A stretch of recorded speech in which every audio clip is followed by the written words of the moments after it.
is Friday, the 9th day of December, 2022. Holy shit. I am finally back to give all three of you more of the world's worst podcast. Listen, it's great to be sitting here in my very cold broadcast palace. I've been looking forward to this all week long to talk to no one for about 2 hours. It's literally one of my favorite things to do.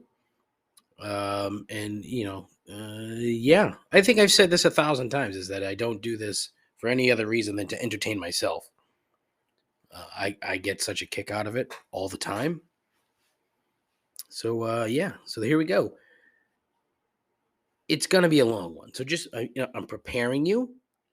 If you feel like skipping, or if you feel like sort of breaking this up into multiple parts, or if you're like a normal sane person, you'll just turn it off right now. You've given me the 30 seconds. Actually, wait, minute and 10 seconds. And I appreciate you. But I hope you stick around and listen to garbage. I do hope that you caught the two not in episodes that I did from New Zealand, because they were both terrible. I was basically asleep for the first one, and the second one was just short and bad. Oh, well. But listen, being a horribly mediocre podcaster is a lot of work. It really is. It takes a lot of the amount of time that I prep. I mean, we're talking 2 hours a week, probably. That's a lot of fucking time. It's a lot of time. And now this week, it's trying to figure out where the podcasting recording is going to actually take place. My schedule is a little out of whack. I'm hoping that next week begins a little bit of normalcy schedule-wise with this new gig. So we'll see. But, that the new gig does have to take precedent over... Precedent? No, that's not the right word.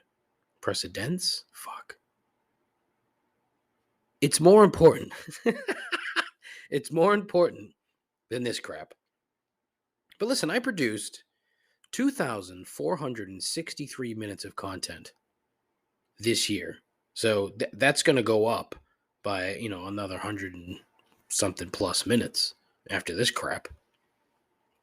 But that 2,463 was more than 97% of all podcasts in the society and culture category, which I have put myself into on Spotify.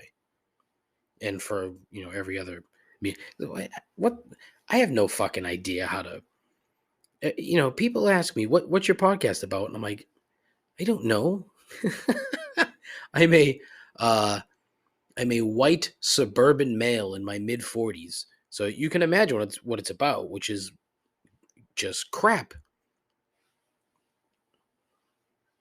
But honest question, listen. How many other shitty podcasters do you know that are in the top 3% of a category? Zero. Fucking flat out zero. But in reality, I sure as shit don't know, because I only listen to like 3 other podcasts. And it's, but listen, talking to a skill, see, fucking hell, we're off to a banging start. Talking to a skill. Talking to no one is a skill that few have. So listen, consider me a fucking master. That's right. Anyways, today, I'm going to be talking about way too much shit, including NZ, the midterms, Dan Snyder, Brittany Griner, Twitter again, New Jersey, Germans, boners, children, and so much more. And that's all right here.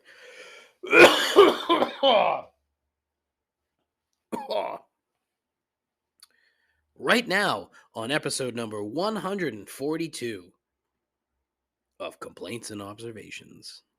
Still, the most less than average podcast on the internet. with a host who's the smartest person in the room when he's the only one there. A continuing odyssey into mediocrity, guaranteed to make you question your life choices and your own sanity. This is Complaints and Observations with Dave LaPointe.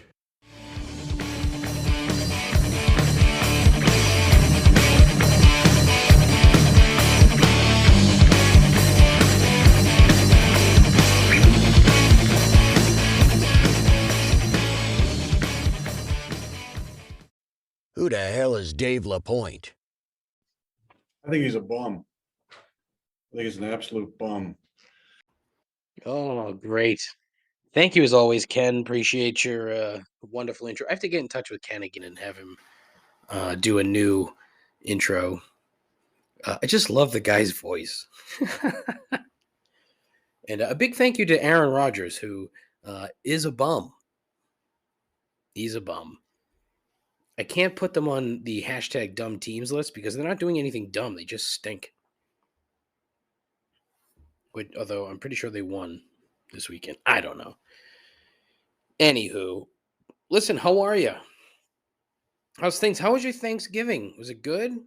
You getting ready for Christmas? Are you buying your fucking kids stuff that they'll use for 10 minutes and then put away and never touch again? And then you'll be like, what are you doing with that thing that I just bought you? Why aren't you playing with that? And they'll be like, I didn't like it. And then you'll be, what do you mean you didn't like it? It was on your Christmas list.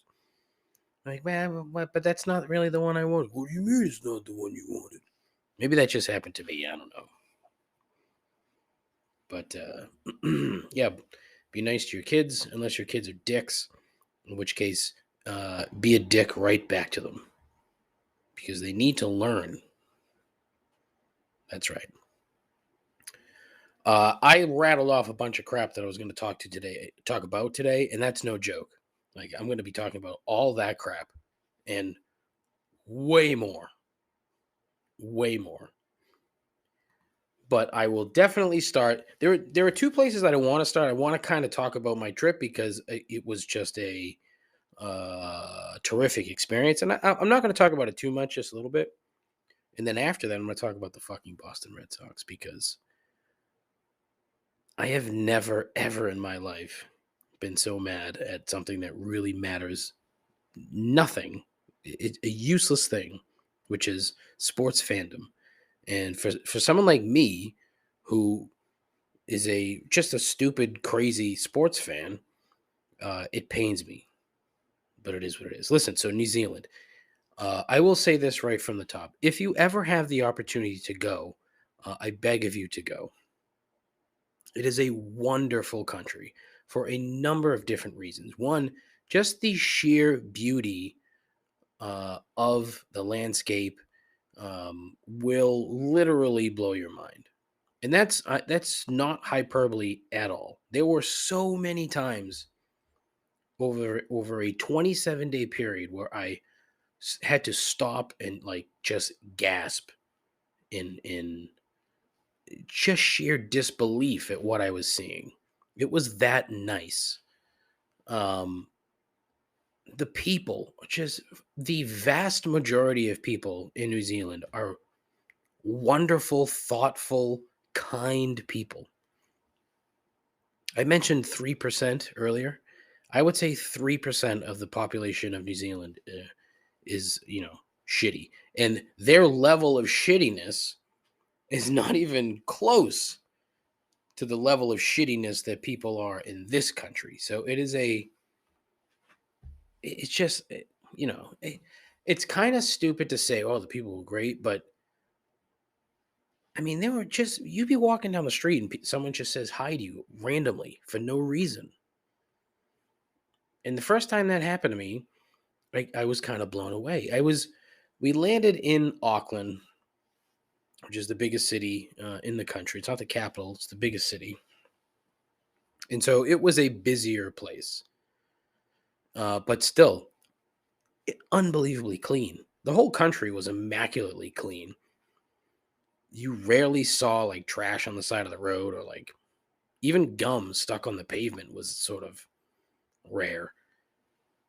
But just walking down the street and someone goes by, oh, excuse me, how are you? Like, it's like, what the fuck? Crazy. Um, but it was just, honestly, it was just a wonderful trip. I mean, I worked my balls off, no joke. Um, I'm guessing that a lot of you, when you've taken a vacation, by the end of it, you need another day. You need a vacation day because of your vacation. You've heard that phrase and that shit before, so that's how it is. And this was, a constant movement, constant movement. And so there were many, many days where 7:30, 8 o'clock, I'm just like, oh my fucking Christ, I can't go to sleep right now because it's only 7:30, 8 o'clock. Because you're just so fucking tired from doing so much shit. And granted, some of the shit we did was unbelievably fun. But still, the food was great. And it's a multicultural country because there's the number of young people from New Zealand that are still in New Zealand is shockingly low because they don't pay anything. They have a real issue with staff. It's a different staffing issue than we have here. They simply do not have the bodies for staffing. It's not that they're not paying people, which is part of it because they're not, but they just simply don't have the volume of actual physical humans. Because a lot of the jobs in the hospitality industry were staffed by like backpackers that would come in, spend 6 months, in various places throughout the country and work, as a waitress or a waiter or a bartender or in a hotel or as a housekeeper, shit like that, for a handful of months and then move on, and then a new group would come in. Also, like just migrant labor from all over the world, like the number of countries that groups of people come just to live and work in New Zealand.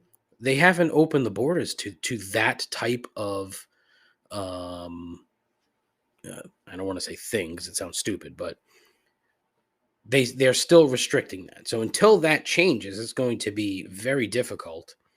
So I mean, everything fucking closed in a number of places at like 6 o'clock, 5 o'clock. Like, let's say there was a couple days where I needed like a pair of socks or a shirt or something.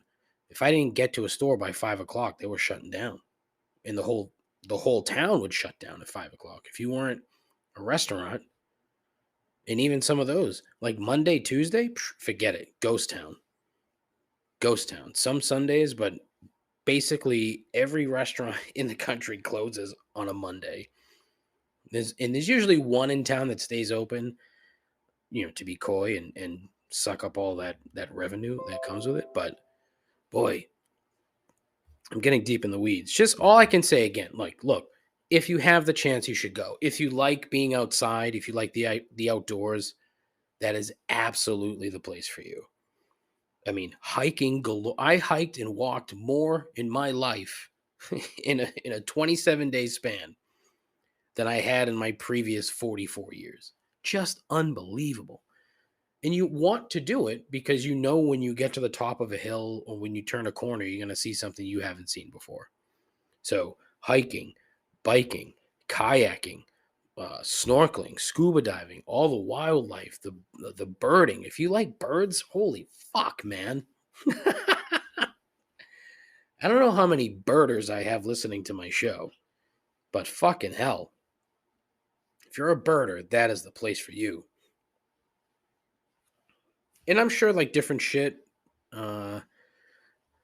probably over the course of the next few weeks with this show, I'll probably be, saying and talking about different shit from the trip just because it pops into my head. And plus I still haven't really done a recap, like literally a recap for work. So more shit's going to pop into my head, and I will definitely write it down and be sure to share it with all three of you.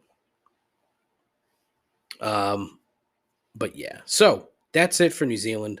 And as I said, that it'll come up a couple more times in the show. Oh, one thing that I did need to mention, and I haven't talked about this particular group of people for a very long time because it just hasn't come up. But the Honda Fit Click. Listen, the Honda Fit Click runs hard and deep in New Zealand. Holy fuck. It was like as if I couldn't love New Zealand anymore. All the people, so many people drive Honda Fits. The number of silver Honda Fits that I saw in New Zealand was staggering. Staggering. So big ups and shout out to the Honda Fit Click. Just killing it in New Zealand. But now to shit that is the complete opposite. It makes me feel the complete opposite of the joy that I felt in New Zealand. And it is your Boston Red Sox, who have managed now to let a beloved player, quality player, is he the best shortstop in the league? No. Is he like a top 10 player in the league? No. If you ask Keith Law of ESPN, he was not in his top 50 free agents, which is honestly, that guy should not be listened to or write for a publication ever again, because I don't give a fuck who you are, what you think, or what your your analytics tell you. If you're gonna try to tell me that Xander Bogaerts wasn't a top 50 free agent, you're a fucking asshole and an idiot. Period. Xander Bogaerts walks for a massive stack of cash, full no trade clause, full no movement clause from the San Diego Super Padres. An 11-year deal, 290. I don't remember. I didn't write it down. But I mean, look, good on you for getting the bag, dude. Cash in. Take advantage of the fact that you have an agent that is willing to go to bat for you. Even though you've been saying for the last year plus how badly you want to stay in Boston, how much you loved it in Boston, how you wanted your legacy to be cemented in this city. It all fell on deaf ears because they had no plan or desire or any fucking inkling to sign him and bring him back here. None. And you're going to hear about it. I don't know how many times between now and the start of the season, how much they wanted to keep him and how, they're happy that he found a home and this and like you have Heim Bloom come on here giving quotes about how shocked he was. Bullshit. You fucking hack liar. You fucking idiot. And, I'm blaming him. I don't really think it's his fault. I think he's part of it, but I don't think it's entirely Heim Bloom's fault that Bogaerts is gone. No, it's ownership. It's fucking John Henry and Tom Werner and those fucking carpetbag fucks. And it just makes me mad that of all the teams in this city, the one that has like just been a part of my soul for 44 years has been the Boston Red Sox. And to see the way and look, is it how professional sports is going in this country now? Yes. Is it how professional sports all over the world is going now? Yes. Doesn't make it any less painful when they essentially spit in your face, when they do not give a fuck. And here's the thing, okay? It's a business, and I get it. I would be so much more comfortable and less mad if John Henry and Tom Werner sat on a fucking picnic bench and said, look, this is a business. We're trying to make money. So we did not want to sign this man to this kind of contract. You know what? At least I could have some respect for you for telling the God's honest truth. Instead, you're going to spit in our fucking collective face. And you're going to put garbage on the field. Like what was the biggest problem with the Red Sox last year? It was the fucking bullpen. So now they've spent a ton of assets and a ton of money on trying to fix the bullpen. Hey, terrific. Great. Let's sign Kenley Jansen, the guy with the bad heart, who's an okay closer. Is he a top 10 closer in the league? Was he last year? Yes. But I'm not going to sit there and say that he's this fucking world-beating game changer for this club, because it's not it. He's a closer. He's going to pitch 60 innings, maybe. He blew 7 saves last year. And for one guy, look, that's a lot of fucking blown saves. He had 41 saves. He had 48 opportunities.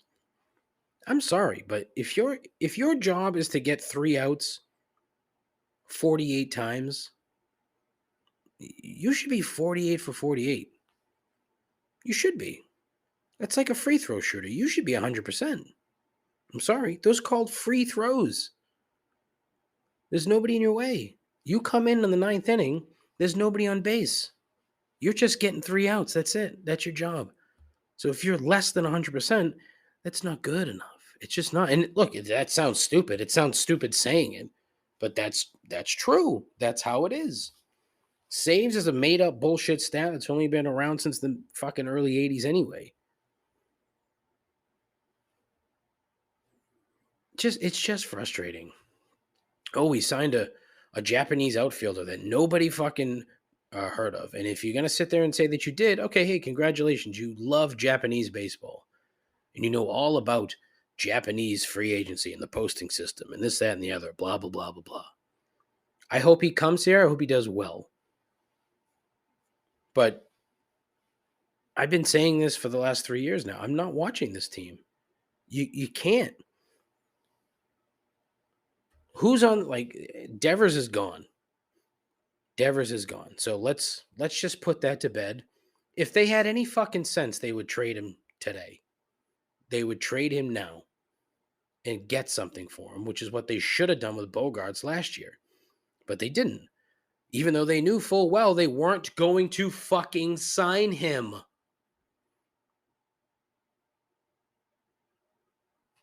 So they got rid of Mookie Betts, who was a fucking MVP, who now looks like a fucking bargain 2 years, 3 years on.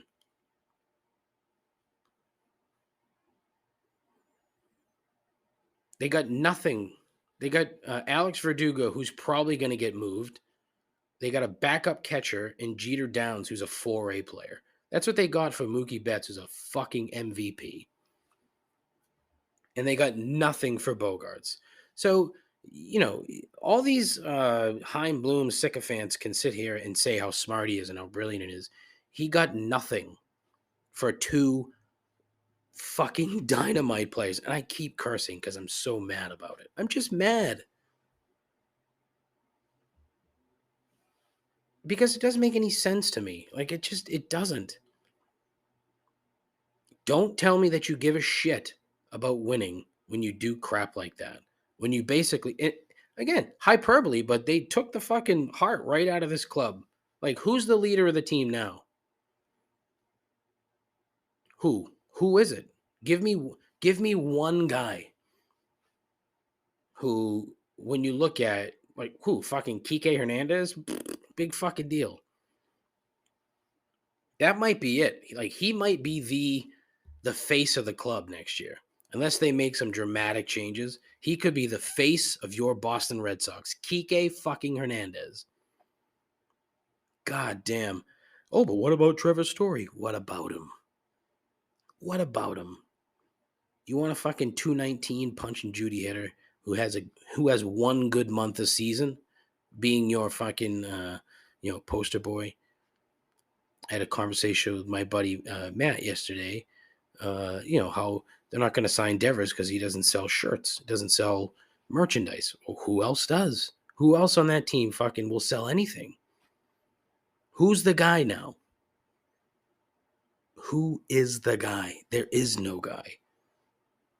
And again, unless they make some drastic moves between now and March fucking whatever, 20th, is that when the season starts nowadays? I don't know. It's going to be a long fucking season. And I tell you what, no one's going to give a solid fuck about that club until end of July if the Celtics and Bruins keep playing like they've been playing. Both of those teams are a fucking wagon. Fact. The two best teams in their sport right now today, way too early. Way, way, way too early. But as of right now, two best teams in their sport. The Celtics last night went to Phoenix and destroyed the Suns. Destroyed them. They beat them by 30 fucking points on their home floor.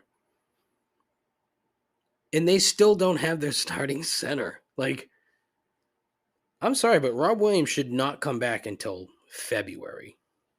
Because why? When you can throw a fucking traffic cone like Luke Cornett out there, and he'll grab you 6 boards, he'll score 12 points, he'll play defense like a goddamn Olympic swimmer, putting his hands together, trying to block players from seeing the hoop, which is so asinine. But it apparently fucking works. Anyways, it just made me mad. It stupidly made me angry. And I don't care for it. I don't want to be mad at the Red Sox. It's not fun.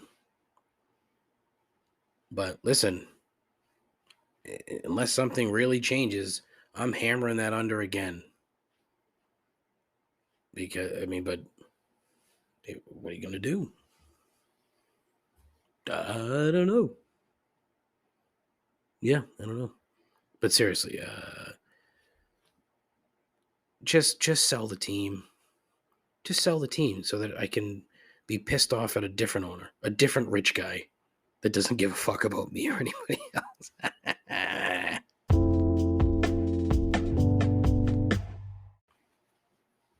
So one of the things I was quite pleased with when I was away is that I missed the midterms.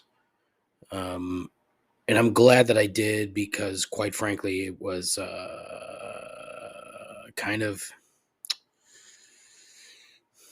it would have been kind of annoying. The downside is that the people in New Zealand love American politics because it's ridiculous. They find it hilarious. They find it stupid. They can't get over the fact that we as a collective, as a people, keep getting duped by the worst bunch of people. So it's very interesting. But as you know by now, of course, the GOP did a hell of a job to fuck up the momentum that they really thought they had. And that momentum that they had managed to fucking con, not just mainstream media, but lamestream media as well. I mean, anything you read beforehand was talking about how the Democrats were going to get fucking crushed. Well, when your platform, your entire platform is now based on just shitting on people and nothing to do with, actual governing or solving problems, it's going to be a tough go.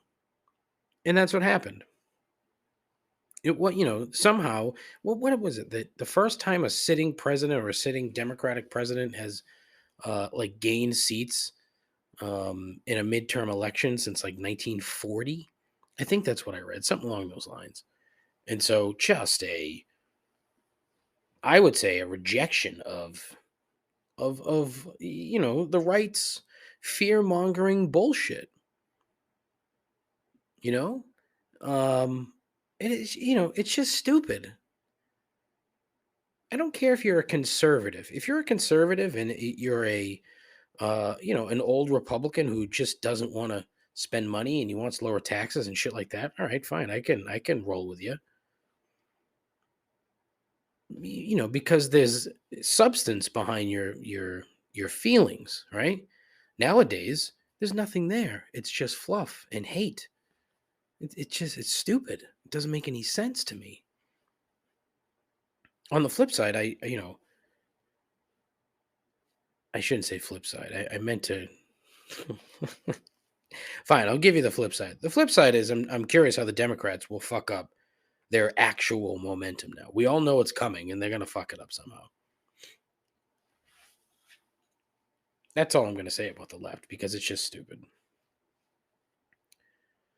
But I mean, now you have Trump, who's announced he's running for president, literally just hanging out with anti-Semites. So is he going full anti-Semite now? Is that what he thinks? How long before he mentions the Jews? It's coming. Give it time. If he hasn't already, and if he has, then geez, fucking egg on my face, huh? But we know it's coming.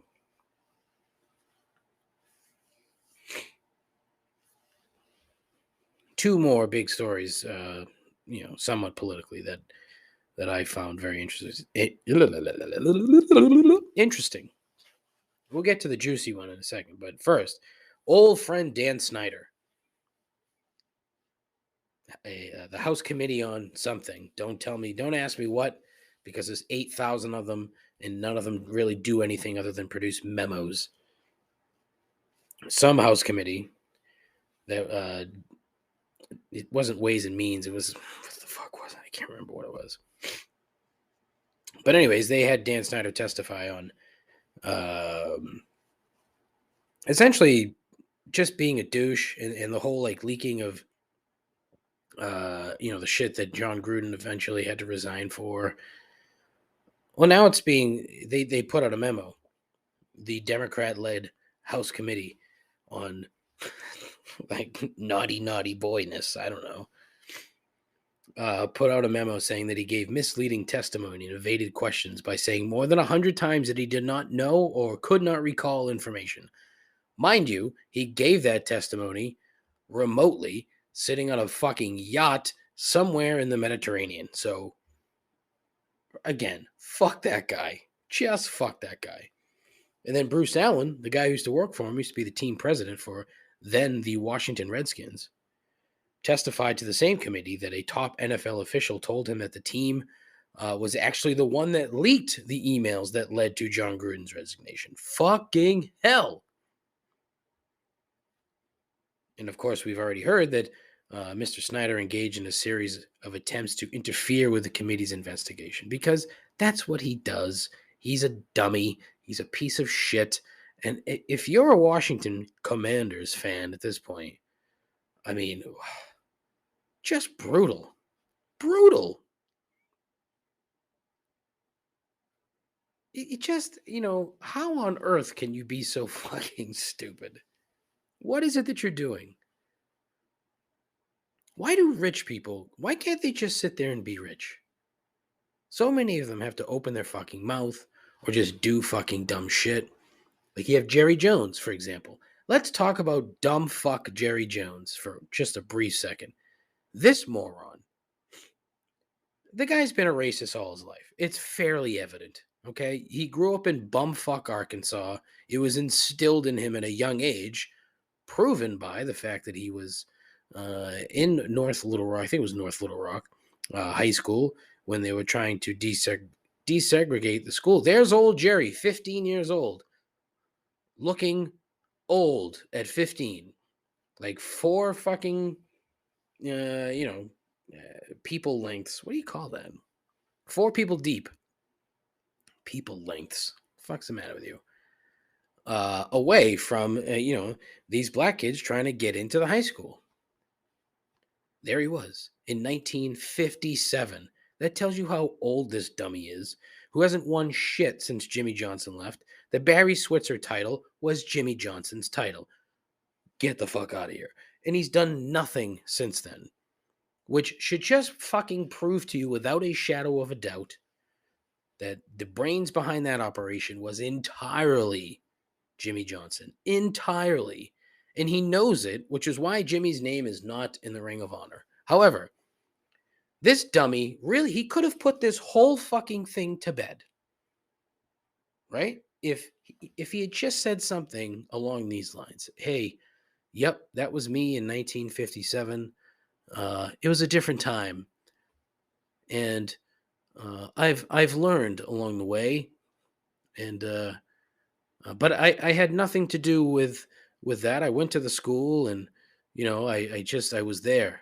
And that's all he had to do. Like, he could have fucking danced around it. Instead, he's doing the fucking he's shucking and jiving all over the place. None of it makes sense. Shut up. Stop talking. You would think his idiot son would just say, "Hey, Dad, can you shut the fuck up just for a second, please?" But no, he's half on the wrapper 24/7 with his fucking bottle of Johnny Blue every goddamn day. Just stop. Just stop talking. No one believes you, first and foremost. And secondly, most people don't care because they already fucking know who you are. You're an idiot who can't run a football team, who got lucky as fuck. He struck oil. He's fucking Jed Clampett of the NFL. That's who he is. He's fucking goddamn Jed Clampett. But instead of moving to Hollywood, he moved to fucking Dallas, Texas. Ugh. So Dan Snyder, that motherfucker's going to have to sell the team at some point. It's coming. But you have a lot of there's the article that I read today, or one of the articles I read today about this Dan Snyder thing is quotes from Republican staffers. What? Defending Dan Snyder. Oh, see what I mean? Do you see what I mean? Quote, this entire charade has been an attempt to distract the American people from President Biden's self-inflicted crises. End quote. Thanks, Republican staffers, who also said basically that it was a Democratic ploy to get Dan Snyder to sell the team to Jeff Bezos, as if that's somehow like this, amazing turn of events for the NFL. If that Lex Luthor looking motherfucker, the short Lex Luthor, you know what? He's he doesn't even look like Lex Luthor. You know, he looks like he looks like Jesse Eisenberg with a bald cap.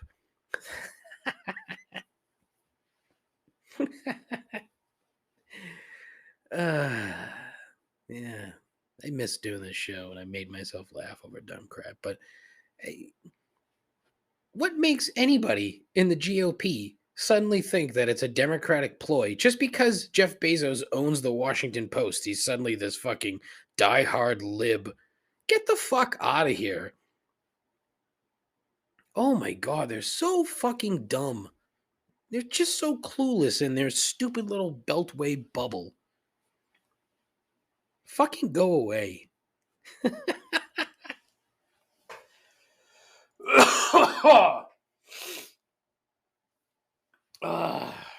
Man, I'm going to tell you about this cold down the road and why I have it. But not now. The other big story of today, which I'm recording on Thursday night, is that Brittany Griner has finally been released from the clutches of the Russian oligarchs and the government there and whatnot. It was an even swap. Brittany Griner for Victor Bout, or Boat. I'm going to call him Boat because he's a prick. Victor Boat, whose nickname is the Merchant of Death. So let's break it down, right? We traded the Merchant of Death for a multi-time WNBA All-Star. Doesn't seem fair. Here's the thing, okay? This is so far above my purview that it's disgusting, all right? And I'm introducing a new segment. I thought of this today. It was pretty funny. I made myself laugh. I want to make t-shirts where it's a fake team and they're called the Fence Sitters. And then on the back it'll say Big Fat Zero, number 0, the Fence Sitters. Because look, I'm literally going to straddle the fuck out of the fence here. Because I don't want to say I can see both sides of a particular argument, but I can certainly see that there is two sides. Well, I don't even want to say that. That's not even the right way to put it. I'm not really fence sitting per se, but I kind of am in one way, right? Where I think giving up an arms dealer, a convicted arms dealer who admittedly wanted to slaughter Americans in exchange for a basketball player. I don't care if you're black, white, male, female, what. I don't care if you're Air Bud. I don't give a shit. The fact that we traded this guy for a basketball player is absurd. But I understand. I get it. What they've done here, okay? The Russians played us to a fucking T, right?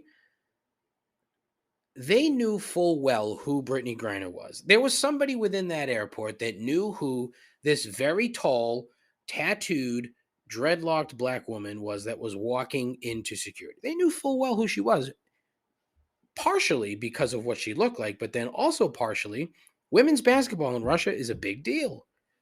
So somebody in that airport knew exactly who she was, right? And you know how this goes. Every time there's an American in Russia, it's always, and I say this as if I have a fucking clue, but my assumption is that it's looked at by the Russians as a, what can we, how can we exploit this in some way? And I really think that's what happened here. I don't really think it had so much to do with the fact that she was carrying a vape pen. I really don't. I think they saw an opportunity and they grabbed it with both fucking hands. It was a gift that fell into their lap.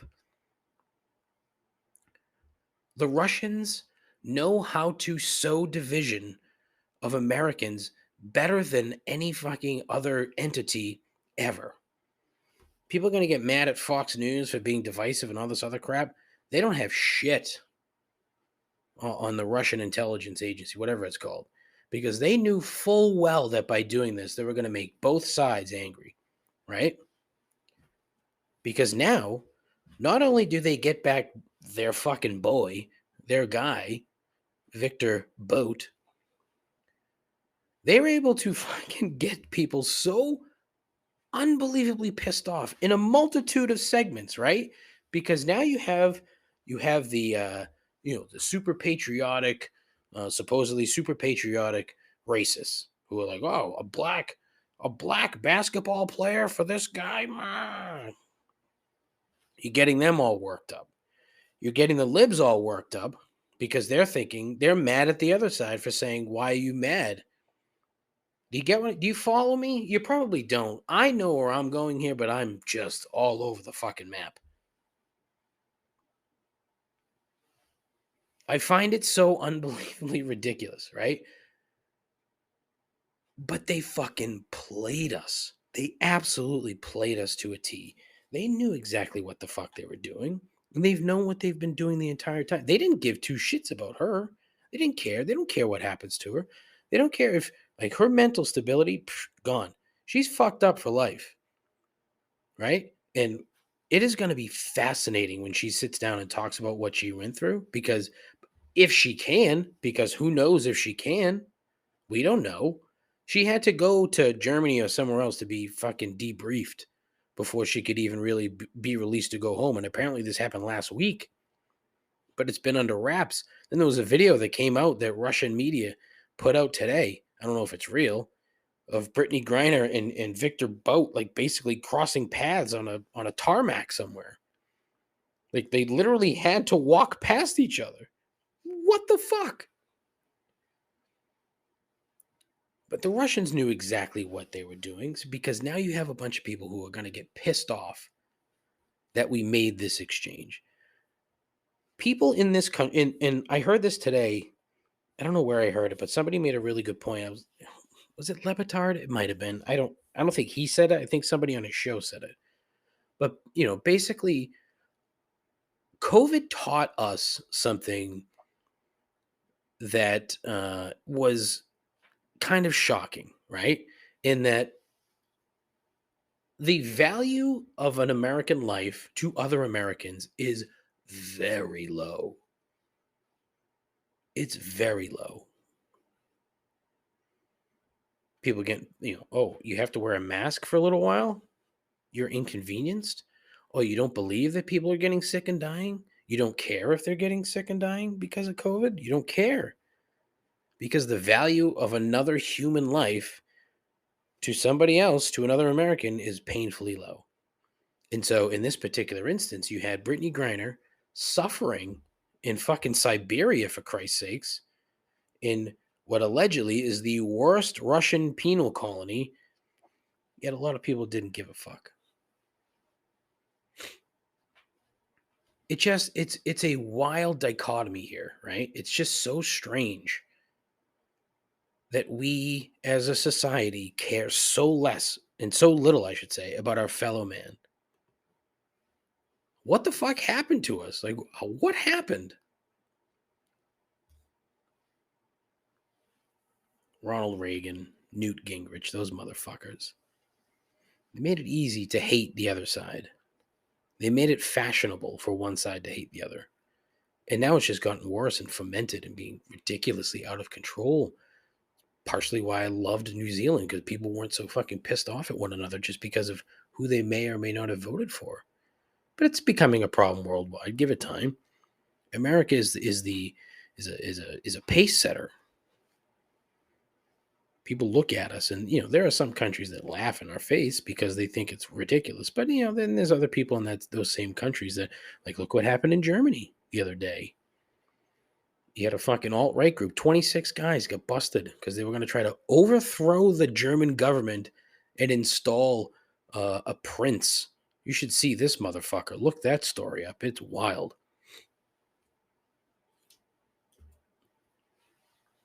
So you had a lot of people complaining about how Paul Whelan or Whelan, I can't remember how his last name is pronounced. He's also an American held captive in Russia, former Marine.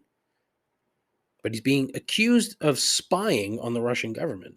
He wasn't just coming into the country with a vape pen. So it's a little bit of a different sort of exchange. You know what I mean? Apparently they tried to do a 2 for 2, but apparently Russia wanted like 2, give up 2 and get 10 back. Because they seem to think that, the Americans are holding all kinds of Russians for being a spy. And we might. In fact, we probably are, because we're not going to fucking tell them. Like, the Russians are bad. Don't get me wrong. They're terrible, evil people. We're not like squeaky clean here, okay? Don't fool yourself. I'm glad that she's home, and apparently Paul Whelan's family, they also said the same. Like, anytime that you can save a human life, you should do it. That's what they did. And Paul Whelan's family they released a statement. That's what they said. They're thrilled for Brittany Griner and her family, and they should be. I still think, ultimately we gave up too much in the deal. But again, what the fuck do I know? I don't know. I'm just very curious how it's going to play out 4 or 5 years down the line. Like, if this guy starts doing the same shit that he did before, who knows? You don't know. I mean, the fact of the matter is, one, she shouldn't have to go to Russia to make money to play basketball. She shouldn't have. I mean, she's one of the highest paid players in the WNBA, and she basically makes like as much as my wife in a year. Like, my wife does pretty well. I shouldn't say that, should I?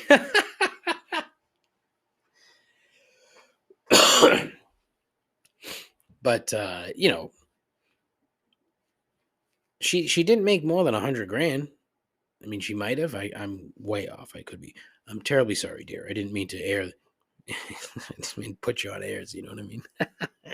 Stupid, David. Stupid. But she shouldn't have to go to Russia to make more money playing for an NBA affiliated league. It's kind of embarrassing. Look, their ratings are no worse than the MLS in this country. So the MLS just got like $2.5 billion from Apple. Like, where's the WNBA's money so that these women don't have to travel to China and Russia and fucking Eastern Europe to play basketball to make a living? She shouldn't have had to done that. She shouldn't have had the fucking weed in her bag. That's the part that I just can't wrap my head around. Like, how on earth do you do that? How do you do that? You know where you are. You know where you are. Come on. And that's the thing that kind of gets glossed over a lot. Like, she has to accept some blame here. Like, should she have been thrown into the fucking gulag? No. No. Stop. What happened to her is she was played. She was used as a pawn in this geopolitical nonsense because it's a fucking dick measuring contest amongst all these dudes. And she got caught in the middle. Ooh. Yep. I'm not saying it. I'm not saying it. So, it's one of those stories that has that there is division, there's purposeful division created by one side here because that's exactly what the Russians wanted to happen. They wanted to stir the shit up, and it worked. It worked perfectly because some parts of that country are way smarter than they present. And then you have this country. You have fat dummies like me talking into a microphone to no one. But freedom, man. Yeah.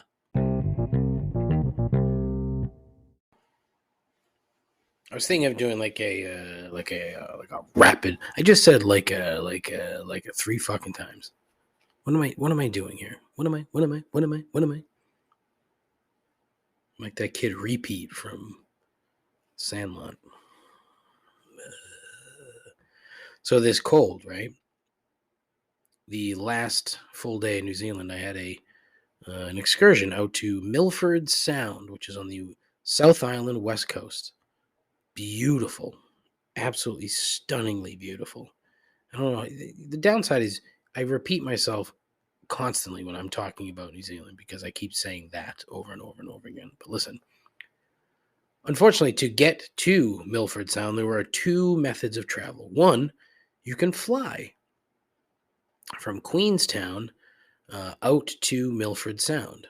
Small planes,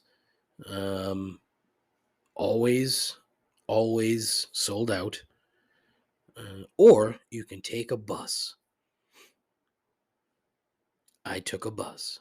Now, the downside is the flight, right? We're talking about 20 minutes. It's like a 20-minute plane ride from point A to point B. Queenstown to Milford Sound by air. 20 minutes, maybe 25.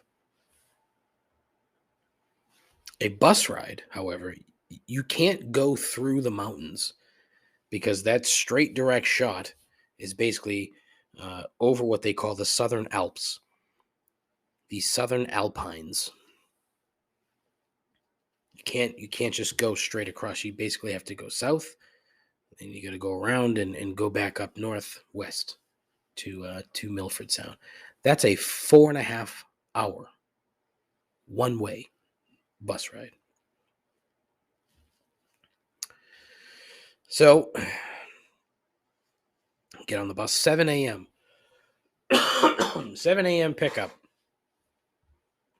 at the bus stop in Frankton, which is right outside of Queenstown. Get on this bus, and I would say we're about an hour in, and all of a sudden I hear somebody in the back.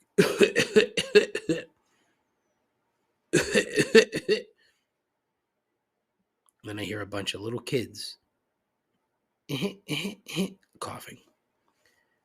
And I immediately started shaking my head. I'm like, yep. Whatever's going on here, I'm going to catch it. You want to know why? Because I've got 4 hours to go sitting in this small fucking bus. 4.5 hours to get to Milford Sound. You get off. It's a 2-hour boat ride in the Sound. It's not even a sound. They're basically fjords. Somebody misnamed it, which is an interesting story. But, not for you. Well, and essentially it's about 10 hours on the bus total because you do a lot of stopping, taking pictures, this and the other, but then it's 2 hours on the boat. And the 2 hours on the boat are exquisite. Honestly, they're great. Except this particular boat was jam fucking packed. Jam packed. Then we get back on the bus and the same thing. The coughing. So I knew immediately that my weak immune system was not going to be able to tolerate this bullshit. And sure enough, that's what happened. I got fucking sick. So I've had this cold now for over a week.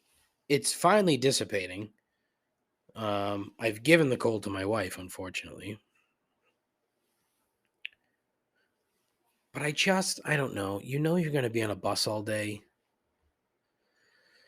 And I guess, depending on where you're from, getting to New Zealand is not easy. It's a gigantic pain in the balls. So if this person that was hacking up a lung in the back of the bus took the same type of flight that I did to get there, the fucking 15 hours in the goddamn air to get there, then all right, whatever. But I would say, for the love of Christ, put a mask on or put something over your fucking mouth so you're not hacking.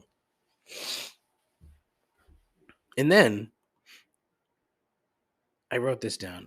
I hate parents, number 45. I tried to count how many times I've said in this podcast how many times I hate parents, or had a segment where I talked about how much I dislike parents. It's not really 45. It's probably much higher. Children under 5 shouldn't be allowed on any sort of transportation other than their own private transportation. No one wants to hear your screaming fucking spawn on a 14-hour flight. There was some fucking couple, parents, on a flight from New Zealand to Dallas. Like, what? They had 4 children. One, this poor kid couldn't have been any older than 12, 13. And then she's got 3 kids under 5. Maybe even under 4.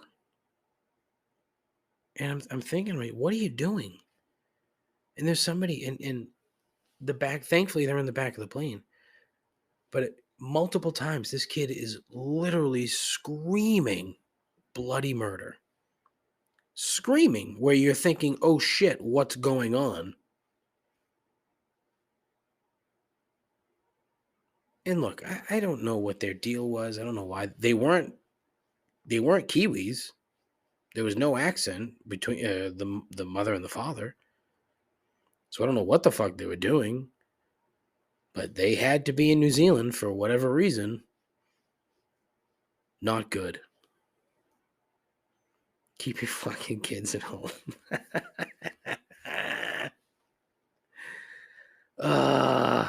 Especially if they're sick. Man, that is so bad. What else did I want to talk about? That. I was going to talk about Twitter again. I'm really getting sick and tired of talking about Twitter because now there's this thing, Matt Taibbi. I don't know if you're familiar with Matt Taibbi. He used to be a really decent journalist / storyteller for Rolling Stone back in the day, where he wrote some really nice articles about bands and singers and artists and shit like that. Well, somehow he's fucking done a complete 180. Now he's just grifting the shit out of, whatever. Probably because he can't find a job with a publication. So now he's just being a stooge. And he released what he called the Twitter files,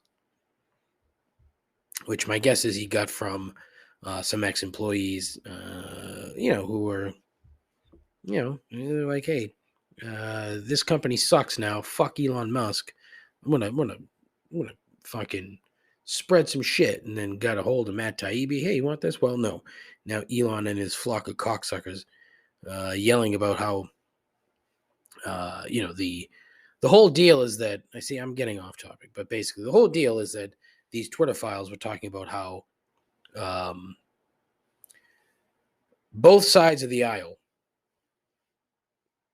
Oh, fuck. Sorry. Both sides of the aisle were trying to have tweets deleted, removed, etc., etc. So now Elon and his flock of cocksuckers. Yeah, I picked up where I left off. we're yelling about how it's against the First Amendment. This is a First Amendment violation. Censorship. Meh. But can we please, for the love of Christ, stop thinking that a private company deciding what you and I can or cannot say within their company has fuck all to do with the First Amendment? It doesn't. So please shut the fuck up. Just enough. The number of people who don't understand what that is, it almost makes the whole thing useless because they don't fucking know what they're talking about. I am not going to sit here and like read the First Amendment word for word, but it has nothing to do with tweeting.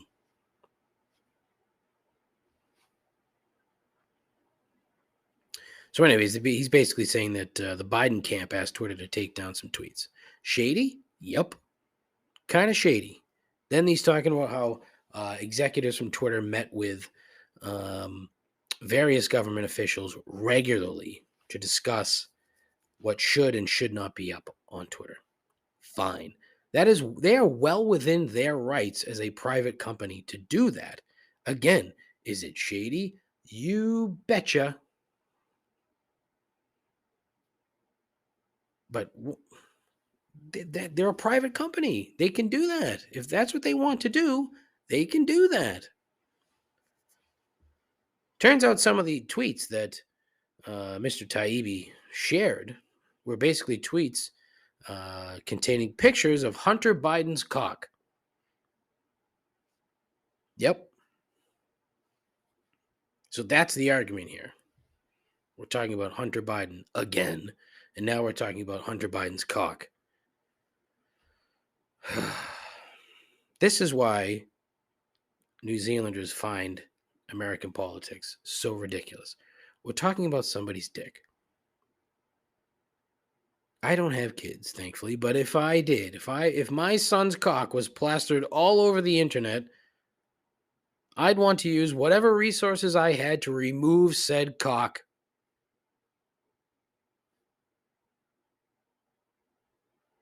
It's a slippery slope to walk on, especially when said private companies portraying themselves as, some sort of moral arbiter.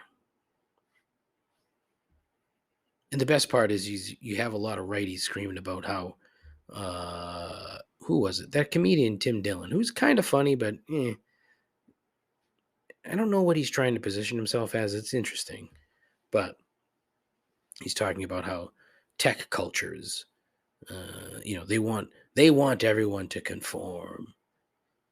They want everyone to think like them. How is it different than the other side? Like, come on, man. What are we doing? Again, the fence sitters. It's both sides. Like they both do the same thing, where they want to do whatever it takes to get the general public to feel the same way that they do. That's how it fucking works. But you're mad. All these people are angry because, a father wants his son's dick picture taken off the internet. And who do you think that fucking old coot really had a clue? I mean, I'm sure he had a clue, but I mean, do you really think that he sat there and go, we got to get Hunter's dick off the internet? No. He said it to somebody else, and then somebody else tried to do the work. Twitter is and always has been a cesspool, and I've been saying it forever. Anybody who thinks of it any other way is an idiot. Stop it. Like, what does Elon call it? Like the digital town square. No, it ain't.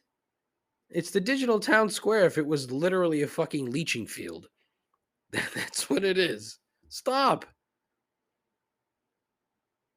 It has its use. Is it a $44 billion use? No, you moron. But, your buddy Peter Thiel is going to line your pockets so you can try to fuck this whole thing up for everybody. God damn. And that laptop has nothing of consequence on it. Everybody knows that. What did it prove? That Hunter was a junkie and liked to fuck? Big deal. Like, who the fuck cares? It's like saying that Trump was a Russian asset when he was nothing more than a junkie who liked to fuck.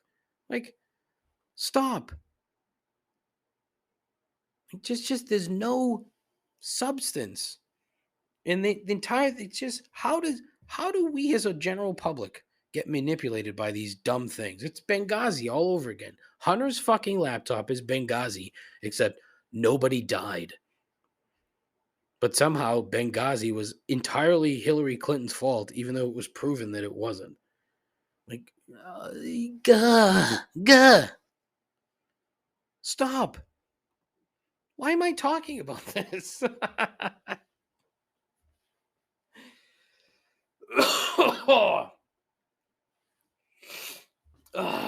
Man. God, I hate that shit. I am so sick and tired of talking about Twitter. I really am.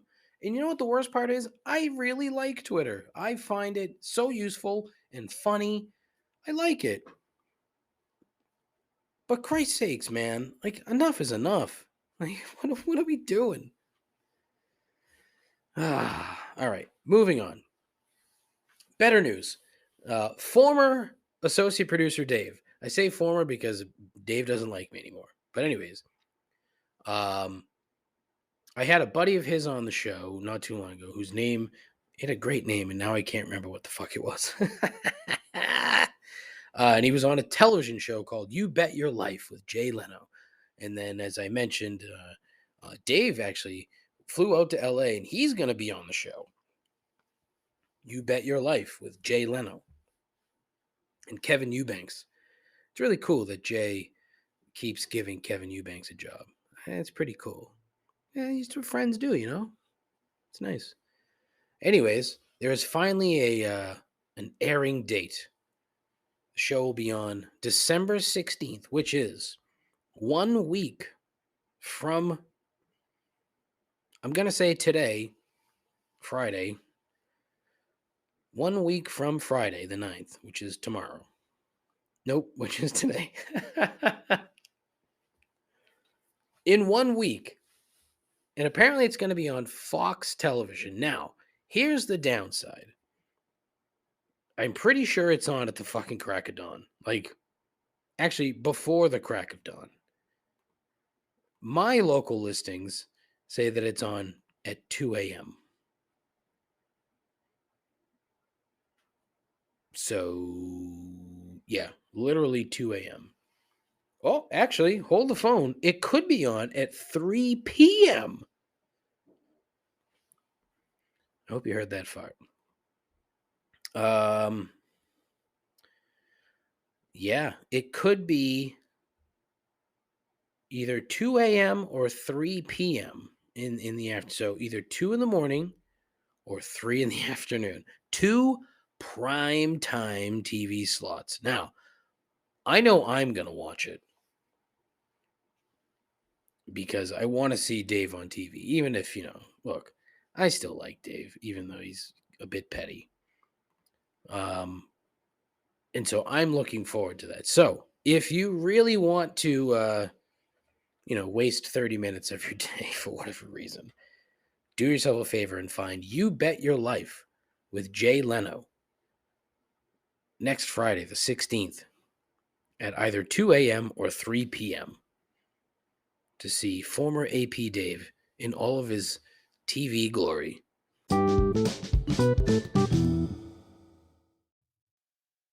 It's funny. I just mentioned Twitter. I just happened to look at Twitter after that segment, and one of the trending topics, MILF Hunter. Like, do you see what I mean? It's a fun place. It's a cesspool all at the same time. MILF Hunter. I haven't thought about the MILF. It wasn't the MILF Hunter. It was just MILF Hunter. And if you're familiar, if you're a certain age, you know damn well who the MILF Hunter is. Legend. All right, so I have a ton of stuff that I'm going to talk about in a somewhat, not quite a rapid fire way, but kind of. All right. See, this is why the downside to this shitty podcast host is there's no way to add. I mean, there's a way that I could add music to the back of this, but I don't think I don't know. I mean, I'll give it a shot, see what happens, but I don't think it's going to work. So I'm just going to go down my list. All right, here we go. The Liver King. What's up with this dude, huh? The guy's whole shtick was that he, ate clean and, ate liver, hence the name The Liver King. Turns out he's a juice bomb. And he put out a video like apologizing to his supporters and fans. Like, what? This dude had fans. I mean, he was a joke on Pardon My Take, and then they invited him on, and they basically kind of, made fun of him to his face.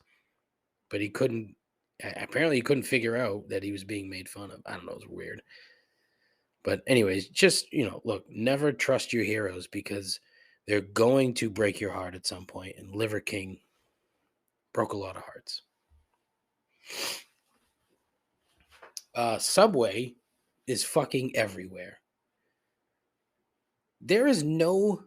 I would love to know how many countries on Earth do not have a Subway. And I wonder if that's something I could just Google right now and find out. How many countries do not have a Subway? It's going to say, Subway. Well, it operates in 111 countries as of 2019. Greenland, Haiti, Indonesia, Yemen, Kazakhstan, Mongolia, Laos, Cambodia, Bolivia, Papua New Guinea, North Korea, Iran, most of Africa.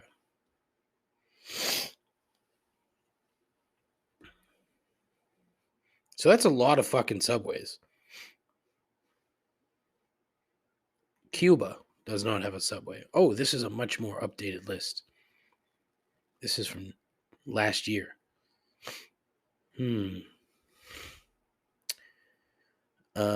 Doesn't say. Fuck.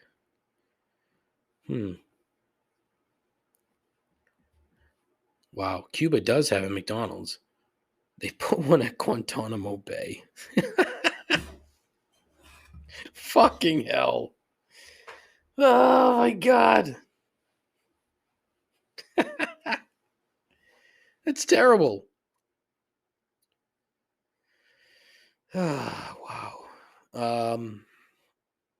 Yeah, Guyana in South America does not have a Subway. It's the only South American country that does not.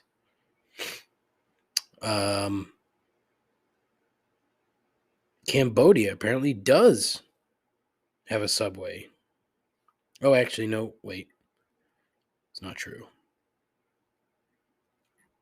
So about 120 countries on Earth. And there's only 180 countries on Earth. And 120 of them have a Subway. It's fucking disgusting food. Let's be honest. It's gross. It's not good. Every fucking town in New Zealand had a goddamn Subway. I'm like, every single time I saw them, who would fucking go there? There weren't nearly as many McDonald's as I thought, but there's a ton of McDonald's in New Zealand. And it was okay. I had to eat there. It was okay. It wasn't mind-blowingly good. It was just okay. The beef was very good. It's all grass-fed New Zealand Angus beef. 100%. Went to New Jersey over the weekend. East Rutherford, the Meadowlands, to see the New York Football Giants take on the Washington Commanders. It was our yearly football trip game. Unfortunately, we had to go the cheap way, where we just drove out there on Saturday night. Basically left in the fourth quarter. It ended up being an overtime matchup where they fucking tied. So I'm glad we left because fuck that. New Jersey sucks. Like,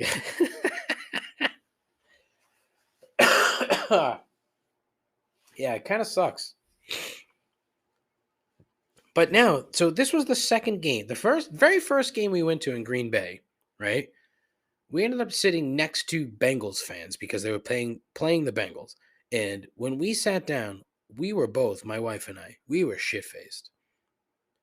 So I sit down, I'm drunk off my ass, and I try to start talking to these people, and one of the dudes got fucking mad. Like, literally got mad at me and wanted to fucking throw hands. So I was just like, oh, look, I'm just trying to fucking chit-chat about football, man. Sorry. It got to the point where these two, like one guy was like, hey, it's okay, man. Don't worry about him. He's just mad. I'm like, look, I'm terribly sorry. I'm not trying to start anything. He's like, well, you're a Green Bay fan. Like, I'm really not. I'm just kind of here wearing all their gear just to fit in. I don't mean to try to fucking start a fight with you. So they end up moving after the first quarter, which was interesting, but whatever. So then, this past Sunday, I'm sitting down where our seats are in 3 and 4, right? We sat down. We're in 1 and 2 where we sat, and I'm like, all right, well, when 1 and 2 get here, we'll move over. So this woman comes down. Oh, I think you're in your seats, and I'm like, oh, okay, sorry. So I move over, and this dude starts fucking chirping. And he's like, what the fuck, dude? What? You're in the wrong fucking seats. I'm like, yeah, I know. We're moving over to our seats. We're right here. And the woman's like, it's okay. It's cool. So I'm like, I'm sorry. I'm not. And he's like, yeah, you keep fucking eating, man. What the fuck? I bought these fucking seats. What the fuck? And he's mad. So I'm looking, I'm like, again, uh, terribly sorry. Just moving over. Don't worry about it. Everything's fine. Oh, I'll show you if it's fucking fine or not. What the fuck? What is going on? This dude was a fucking raging prick. And there'll be more on this motherfucker later on in the show because this is going to keep going. Anyways, building, meh. The area outside of the building, not so bad. I mean, you're basically surrounded by highway, so they kind of have to make it, I don't know, more fan friendly, maybe, I guess is the best thing. One thing that I see in all of these stadiums, they all have like these autograph areas where, old players come and sign up. Like Pepper Johnson was hanging out in the Bud Light lounge, basically. Not even a lounge, it's just like a beer garden. Now, I have no idea if Gillette Stadium has this. I doubt it. I could be way wrong because when we're there, we're tailgating in our section, not really near the quote unquote entrance to the building. So I don't know. But what I do know is every fucking place we've been to has had that thing. And on Sunday, Pepper Johnson, but also David Tyree was there. What a fucking asshole, huh? David Tyree. So, yeah, that was it. All right. What else? Let's see. Ladies' rooms at any public event have to be a shit show because there are just so many fucking broads going in and out of these things. I just can't imagine what the inside of those places look like. I asked my wife what it was like, and you're not going to get a straight answer out of her because, what's she going to say? Yeah, it was disgusting in there. I mean, she might sometimes. I don't know. Let's see. Yoga pants, leather, yoga pants, leggings, or whatever. I combined leggings and whatever, and it came out leather. Yoga pants, leggings, or whatever. Making mediocre asses look great for 20 years or so. I don't know why I wrote that down. But I'm not wrong. I am not wrong. You see that, and then you see what their face looks like, and you're like, oh dear God, what am I staring at? It's not good. You ever heard someone call someone else a spoon? Oh, like, as a dig. Oh, you fucking spoon. You ever heard that? Somebody on Twitter used it, and I loved it. But it's not a, I don't know, it's not a good, it's just not. I don't know. It makes sense because a spoon is just a nothing thing, you know? You call someone a spoon, that's a, theoretically, you're a fucking nothing thing. I'm running out of gas, okay? You fucking spoon. I thought I could go 2 hours. There's no way. There's just no way. Where was I? All right, so we stopped at Foxwoods on the way to New Jersey, but I have retired. I'm a retired gambler. I'm no longer gambling, so I did not gamble. We just went to go to the outlets. I was hoping to buy some clothing. All the outlets sucked. However, we did go. I went to the bathroom, and then there was a machine there, like a vending machine, and it was fake lashes. The entire vending machine was fake lashes of various sizes, colors, shapes. What? What is there that much of a market within a an outlet mall at a casino for fake eyelashes? I couldn't believe what I was seeing. I took a picture of it and everything. Literally, a picture. Yeah, Dave. Couldn't believe it. All right. Let's see. Clutch is the best band on earth. Don't bother to argue with me because you're wrong. Right now, Clutch, best fucking band on the planet. That's it. You know how I know I'm old? There's a new Instagram page dedicated to Yvonne Craig, who, if you're not familiar, was Batgirl on the 60s series Batman. Yvonne Craig had the honor of being one of my first boners. Batgirl was fucking smoking hot. Smoking hot. I don't know why. Again, I don't know why I wrote that down.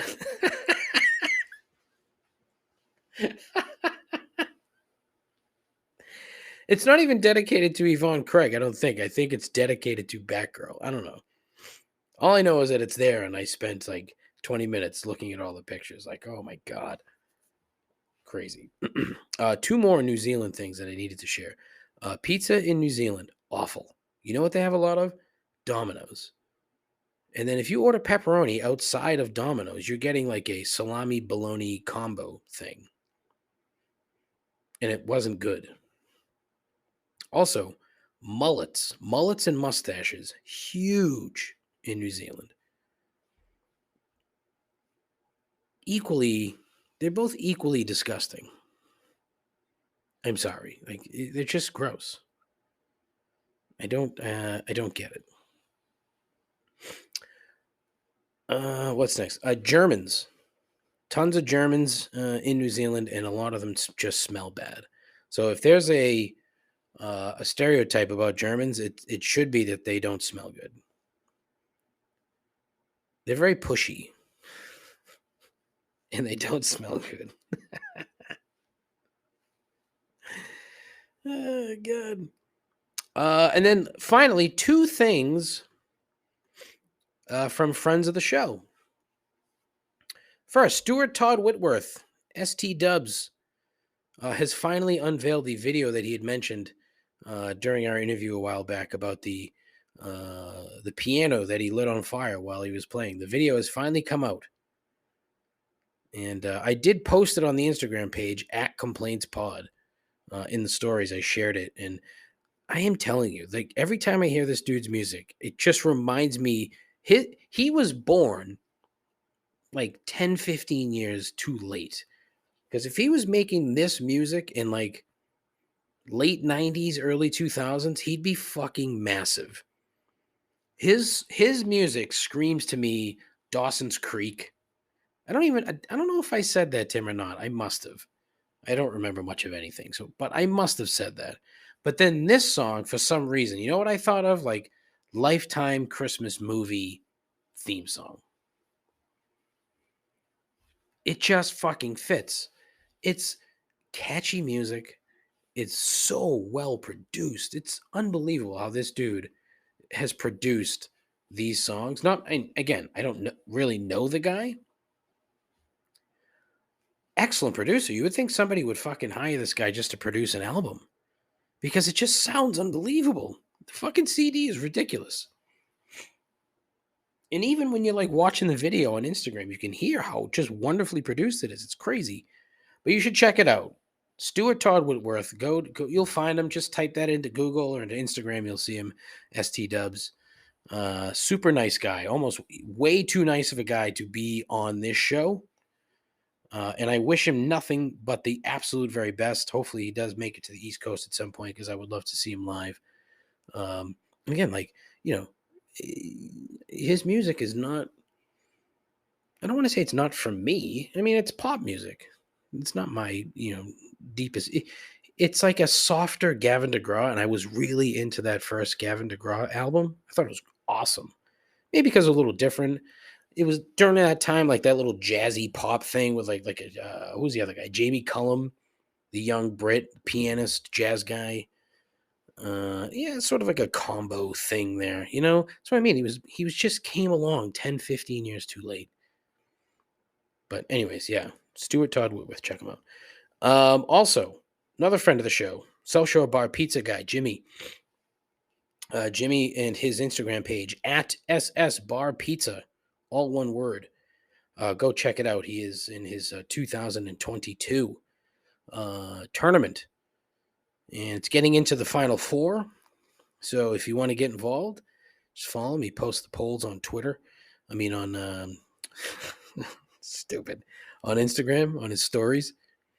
So, but listen, follow him. You'll get the skinny on the best pizza joints on earth down here in the South Shore, Cape Cod, North Shore, not South Shore Bar Pizza. Those things. I mean, it's really interesting what he's doing. Plus, I find him amusing, and he seems like a genuinely good guy. So give him a follow. Check it out.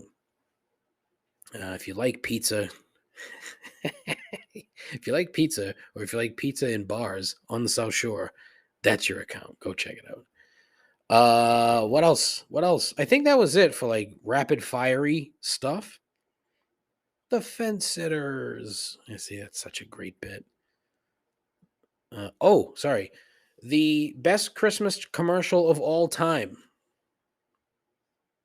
It is the Pebbles / Flintstones Christmas commercial, where Barney tries to steal Fred's pebbles by disguising himself as Santa Claus and then going down the chimney.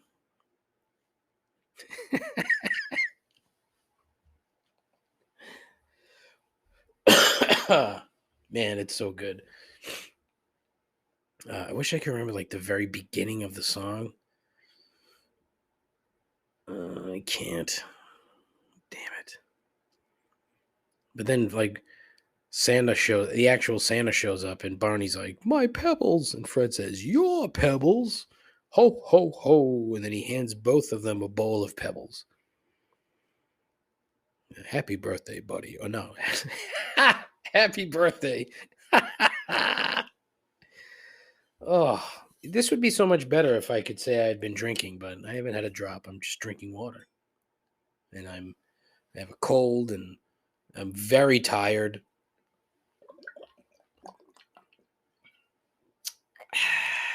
Yeah. Oh, here comes you know who. Yabba dabba doo, delicious too. Ho, ho, ho, hungry. Do do do do do do do do. Happy holidays from our family to yours. Brought to you by Fruity Pebbles. I have a voicemail that has been sitting in the voicemail box for a while. I don't know who this is. So, yeah, you'll find out right when I do. Yeah, why do you keep interrupting the music with your stupid commercials? Why can't you just wait till the song is done and then put your commercials on? It's very irritating when you're getting really into the song and then they break in with a damn commercial. I wish you would stop because it wasn't like this a couple weeks ago, but now all of a sudden you start doing this. I'm about ready to change this to a different station. Bye.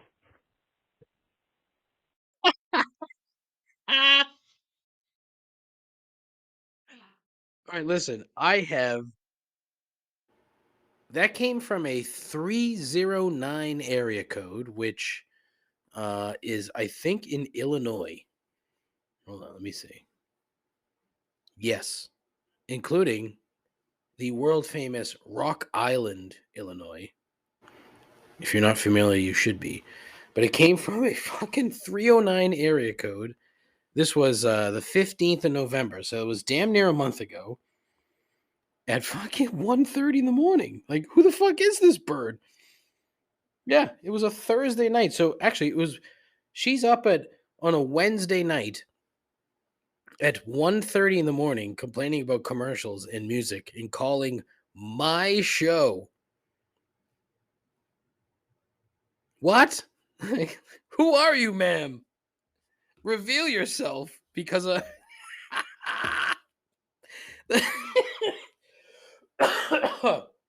best part is the very end. I'm about ready to change this to a different station. Bye.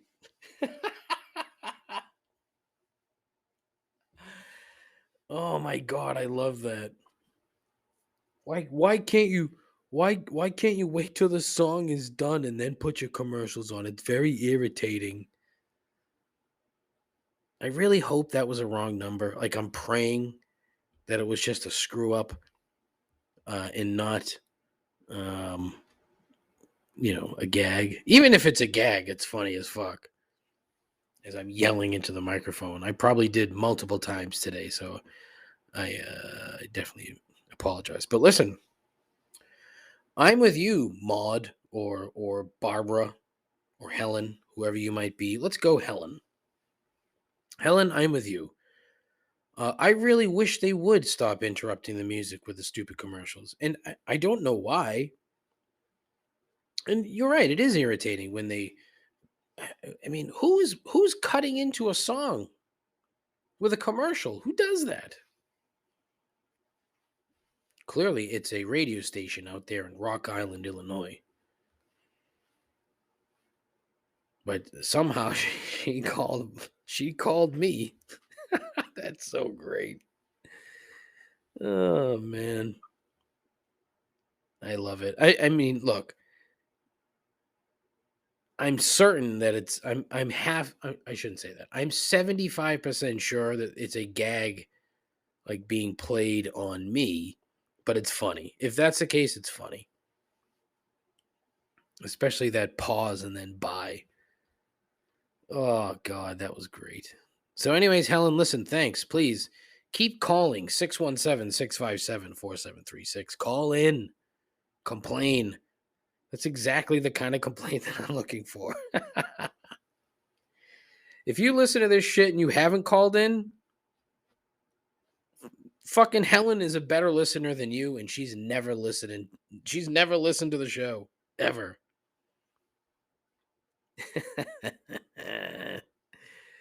Oh man, that was great. Please be real. I beg you. I beg you to be real.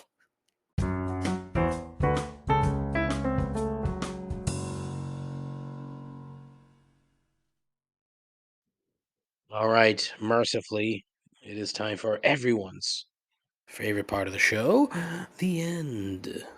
And also, because it is Friday, it is time for 3 gripes. Gripe number 1, old flight attendants. Yeah, this is a totally sexist take. But I'm only half talking about their relative attractiveness. First and foremost, Air New Zealand. Let's give a shout out to Air New Zealand. They do not hire ugly people. Good Lord. I was on 2 Air New Zealand flights domestically. The first one, there was this flight attendant. Her name was Emma. Whoa. Just whoa. And it's funny, the older I get, and I was thinking of this today. Was it today? Maybe today. the older I get and I'm looking older, like, my beard is getting very gray and white, but like patchy, stupid white. I really wish it would just, if it's gonna go, just go. This patchiness is ridiculous. But it's just odd. Like, you see women that you think are attractive, and you're like, oh wow, she's attractive. And then you're like, wow, she must think I'm fucking repulsive. Granted, they've all thought that, with the exception of a handful of people, for the last roughly 30 years of my life. But for whatever reason, it really jumped into my head as I'm looking at this flight attendant on this flight from, uh, where was I going? Napier to Wellington. Yeah, Emma, Air New Zealand. Holy fuck, was this girl beautiful? It's ridiculous. But on the flip side, right? What I'm really talking about is how the older ones love telling passengers how long they've been a flight attendant. You always fucking hear it. I've been doing this forever, yada yada yada. And it's like, ma'am, I don't give a single shit that you've been, quote, flying, end quote, for over 20 years. Don't call me honey or sweetie or whatever. Just find me that Glenlivet 15 that this shit airline claims to carry, yet always seems to be fresh out of. Honey, I've been flying for 22 years. Sweetie, I've been flying for 24 years. Like, they always have a futhern a futhern sucking accent. That was kind of a fake laugh, but it was funny. A fucking southern accent. And so I find it depressing when you see that the attendants on your flight are just a bunch of olds. You're like, ugh. It's like something's gonna go wrong. You're gonna get your elbow. There was one point I'm like literally falling asleep, and I got no sleep on this fucking flight on the way home. And I was in the middle section, aisle seat. They must have ran my foot over and bumped into me a dozen times over the course of this 14 hours. It's like, you fucking know I'm sitting here. Like, the least you could do is like tap me. Just give me a tap, tap, tap. Hey. Instead of just plowing into my shoulder and my elbow multiple times. Because you don't give a fuck. United Airlines or American Airlines, whatever I was flying, does not fucking care.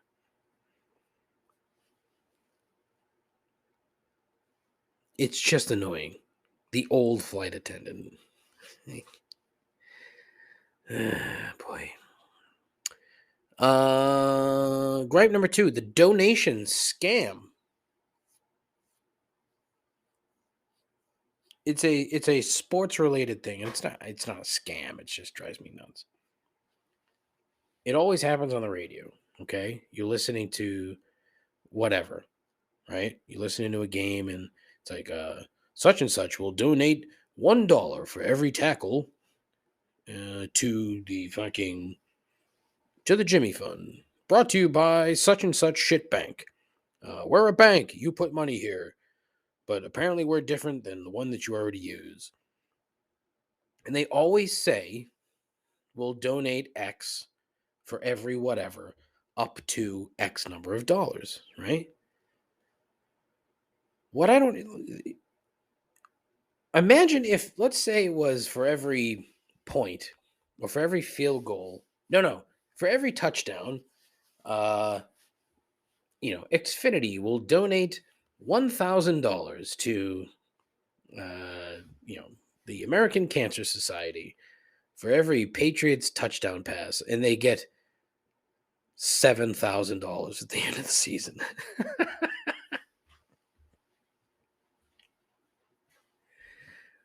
When they say, a maximum of 25,000 or a maximum of 50,000, whatever, and they get like a quarter of the way, and then they're shitty enough to not just donate the full boat.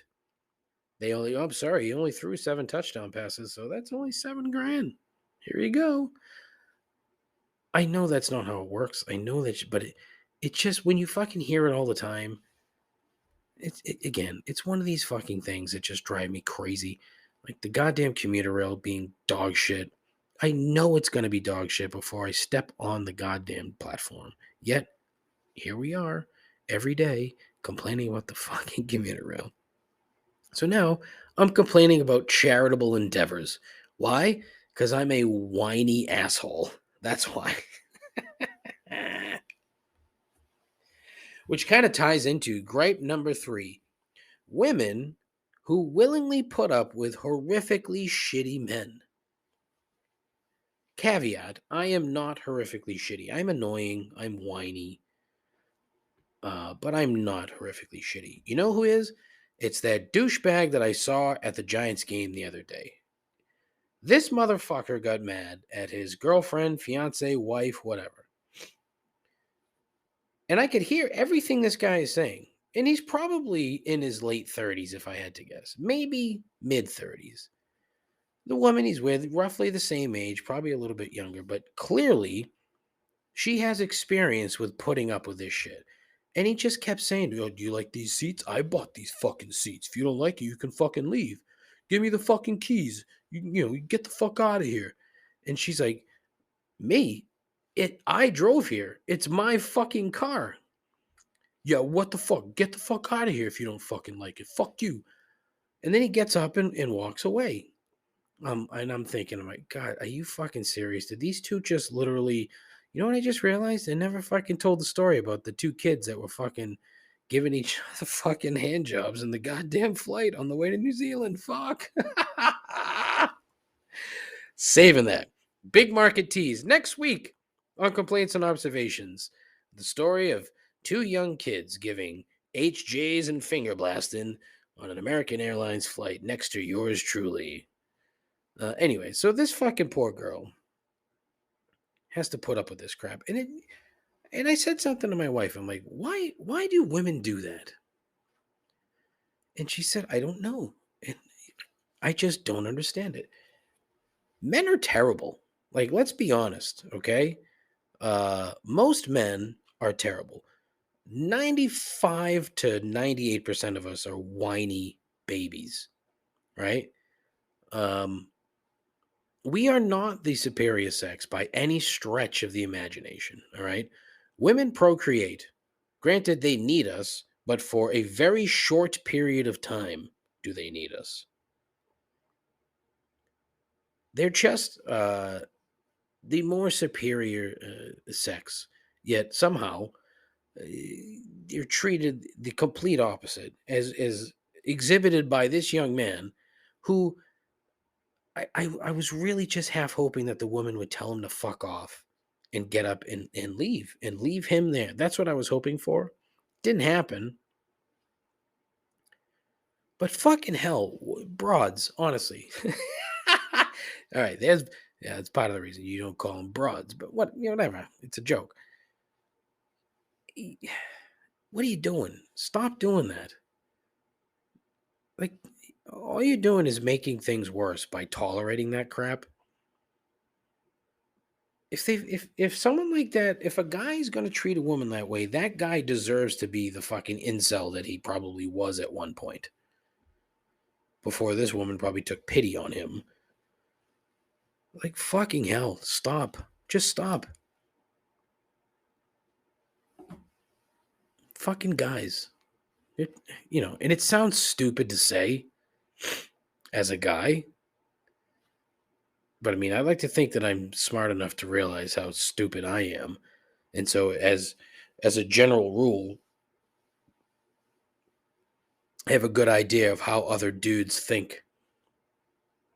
That's kind of stupid to say too, huh? Because I'm not like a lot of these dudes. I'm way more whiny and complainy. And just terrible in other ways.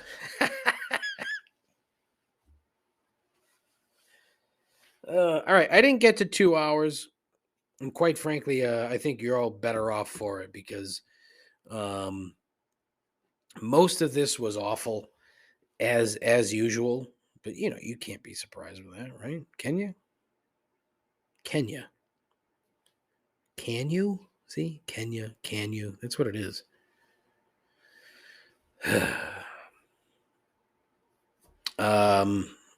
What else? I don't think I have anything else to say, really. Other than, look, I would love for you to call back into the show. If you've called before, call again. If you've never told your friends about my show, it's the season of giving, folks. Now would be give the gift.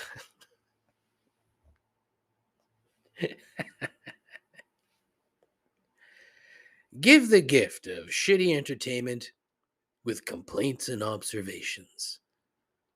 Tell your friends. Tell your moms about complaints and observations. I ask you nicely every week to tell your friends, and my numbers haven't moved. Again, I just want to be able to spread the word a little bit. So if you're listening for some ungodly reason, I ask that you tell your friends, tell your family. Look, sit down at the Christmas dinner table as you're overlooking the freshly roasted goose, and say, "Hey, family, you all should be listening to my pal Dave on complaints and observations." And then they'll all look at you and be like, "What the fuck are you talking about?" And then you can play the show. And then they'll all laugh and say, "Wow, that was really bad. I can't believe you subjected us to that crap." And then they'll listen every week. See? Not really, but whatever. Call in and complain, 617-657-4736. You can go to the, oh, geez, I'm losing it. You can go to the Twitter page at ComplainsPod. You can go to the Instagram page at ComplainsPod. Check it out. Come on by. You can go to the Facebook page, but fuck Facebook. I do have a YouTube page that I don't do anything with. I have a Twitch channel that I can't figure out. I also have a TikTok page that I've done nothing with, at Complaints Talk, TOK. Feel free to send an email, showmail at complaintsandobservations.com, or again, you can call 617-657-4736, like our friend Helen, who called in to complain about commercials being played during the music. Boy, I wonder what's going on between her ears. But again, I really hope that was real. And I think that's it. I got, like an hour and a quarter? No, hour and 3/4, I should say. Hour and 45 minutes, something like that. I could have talked. I didn't even do hashtag dumb teams this week. I didn't. I mean, the Red Sox, I posted this on Twitter. The Red Sox are for the foreseeable future, even though they're not a football team, hashtag dumb teams, the Boston Red Sox.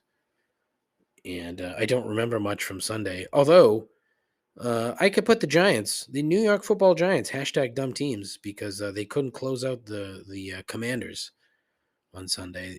They had an opportunity and they fucked it up because they had two guys literally collide into each other on a handoff, which is dumb. So there it is, the New York Football Giants and the Boston Red Sox. Hashtag dumb teams. That'll do for the show. Listen, as always, I thank you, you poor, poor souls, for listening to me ramble and talk about nothing for now, an hour and 45 fucking minutes. You probably didn't make it through the whole thing, but if you did, wow, I feel sorry for you. Please take care of yourself. Take care of each other. Godspeed. Ta-ta.